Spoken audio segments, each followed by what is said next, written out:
अस्सलाम वालेकुम, मेरा नाम है डॉक्टर उस्मान। आप देख रहे हैं पेन रिलीफ सेंटर। आज जो है सबसे पहले आप सब लोगों को यकम रमज़ान बहुत बहुत मुबारक हो। अल्लाह ताला आप लोगों को बहुत सी खुशियां दे।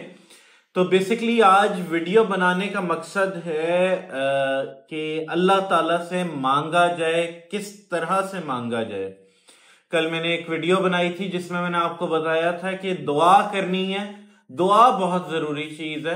तो आज मैं आपको ये बताना चाह रहा हूं कि अल्लाह ताला से मांगा कैसे जाए। अभी मैं ऐसे ही जस्ट कुरान पढ़ रहा था तो मेरे जहन में आया कि आपके साथ ये चीज शेयर करनी चाहिए और मैं आपसे शेयर कर रहा हूं। सबसे पहली चीज हमेशा याद रखिएगा, हर बंदे का अपने अल्लाह ताला की तरफ किसी ना किसी चीज से, किसी ना किसी चीज पे कोई कनेक्शन जोड़ने का एक तरीका होता है। मैं मिसाल देता हूं, कुछ लोग ऐसे होते हैं जो वज़ाइफ करते हैं, कुछ लोग ऐसे होते हैं जो 5 वक्त की नमाज पढ़ते हैं, तो कुछ लोग ऐसे होते हैं जो अपने अमाल अच्छे रखते हैं और वो ये कहते हैं कि अल्लाह ताला से हमारा राब्ता अच्छा हो जाएगा। तो ये बात हकीकत है कि आपने बेसिकली अल्लाह ताला से राब्ता जोड़ना है। उसका कोई भी तरीका हो सकता है। जिंदगी में आप इस्तगफार शुरू कर दें, आप अल्लाह अकबर पढ़ना शुरू कर दें। बहुत सारे लोग जो है वो चिल्ले वगैरह की तरफ चले जाते हैं। तो बेसिकली कहने से मुराद ये है कि आपने अल्लाह ताला से अपना राब्ता बेहतरीन बनाना है। अब वो किस तरह से बनाना है? अल्लाह ताला सबसे ज्यादा राजी किस चीज पे होता है? सवाल ये है, क्या अल्लाह ताला चिल्ले पे ज्यादा राजी होता है? यस और नो आप कमेंट सेक्शन में बताएंगे। अच्छा, उसके बाद क्या अल्लाह ताला सबसे ज्यादा वज़ाइफ पे राजी होता है? क्या अल्लाह ताला सबसे ज्यादा नमाज पे राजी होता है? यस। अल्लाह ताला सबसे ज्यादा उसको पसंद है रकू और सुजूद। आप जितना अल्लाह ताला के आगे झुकेंगे, उसके आगे अपना माथा रगड़ेंगे, अल्लाह ताला के आगे सजदा रेज होंगे, अल्लाह ताला आपसे उतना ज्यादा खुश होगा और अल्लाह ताला आपको उतना ज्यादा नवाजेगा और उतनी ज्यादा आपकी नमाजों को आपकी दुआओं को कबूल करेगा।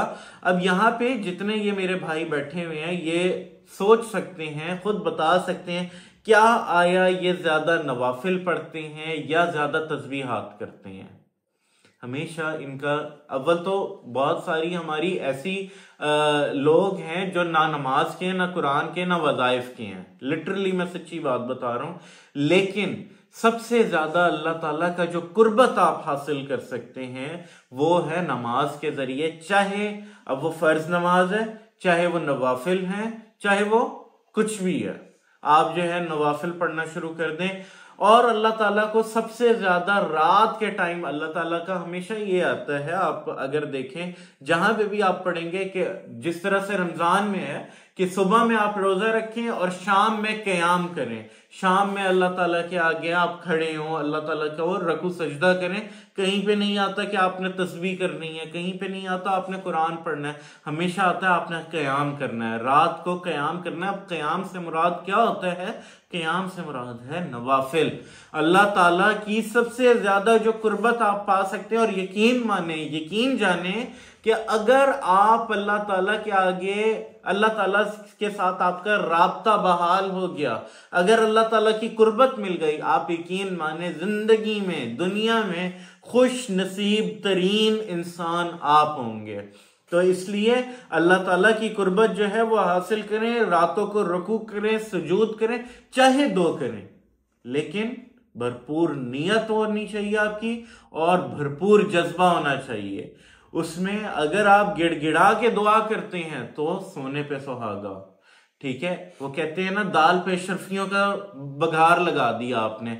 तो इसलिए आपने चाहे 2 नफिल पढ़ें, ज्यादा पढ़ें, बहुत अच्छी बात है, 2 नफिल पढ़ें, अल्लाह ताला को याद करें, अल्लाह ताला का कुर्बत हासिल करने की कोशिश करें, दुआ करें, या अल्लाह मुझे अपनी कुर्बत अता कर। जिस दिन अल्लाह ताला ने आपके साथ कुर्बत आपको दे दी अपनी, आप यकीन माने आपको दुनिया भी मिलेगी, आखिरत भी मिलेगी। अस्सलाम वालेकुम व रहमतुल्लाह।